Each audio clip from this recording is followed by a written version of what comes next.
จงตื่นมาหาเรื่องให้ภูมิใจในตัวเองให้ได้จักหนึ่งอย่างและเราจะภูมิใจในตัวเองพอมื้อนั้นจะกลายเป็นมื้อที่พิเศษที่สุดของเราอย่าเอาตัวเองไปเปรียบเทียบกับไผเพราะเราแข่งกับตัวเราเองบ่ได้แข่งกับคนอื่นอดีตเราเคยจดจำว่าเราเป็นคนแบบใดมื้อนี้บ่แม่นแล้วเราจะเปลี่ยนเป็นคนใหม่ที่ดีกว่าเก่าสิ่งที่มันทรงพลังที่สุดที่ช่วยเราให้เปลี่ยนแปลงตัวเองได้นั่นคือคำเว้าที่เราลงกับตัวเองสั่งตัวเองใหม่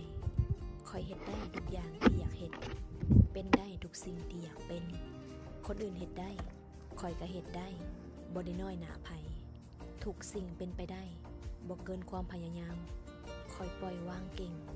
บ่ค่อยสนใจเรื่องผู้ใดทุกสิ่งที่ค่อยอยากได้บ่ได้เกินกำลังที่ค่อยจะเอาทุกสิ่งทุกอย่างมันง่ายไปหมดเลยเพราะรู้แล้วว่าเฮ็ดใจสบายๆปล่อยวางง่ายและจะได้ทุกอย่างส่วนอนาคตว่าสิ่งใดสิเกิดก็ปล่อยให้มันเป็นไปได้ก็เอาบ่ได้ก็เฮ็ดใหม่สิเฮ็ดจนกว่าสิได้โดยบ่ได้คาดหวังพอคอยกำลังสุขสุขกับใจตัวเองคนอื่นบ่เข้าใจบ่เป็นหยังบ่จำเป็นต้องเข้าใจคอยตอนนี้ก็ได้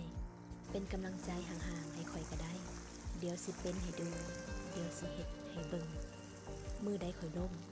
คอยบ่มักให้ไผมาสงสารเพราะมือที่ตกต่ำมันสอนให้รู้ว่าคอยต้องเฮ็ดสิ่งใหม่ๆที่คอยบ่เคยได้เฮ็ดเวลาเจอปัญหายิ่งท้าทายสำหรับคอยเพราะทุกปัญหามาเพื่อเฮ็ดให้คอยเติบโต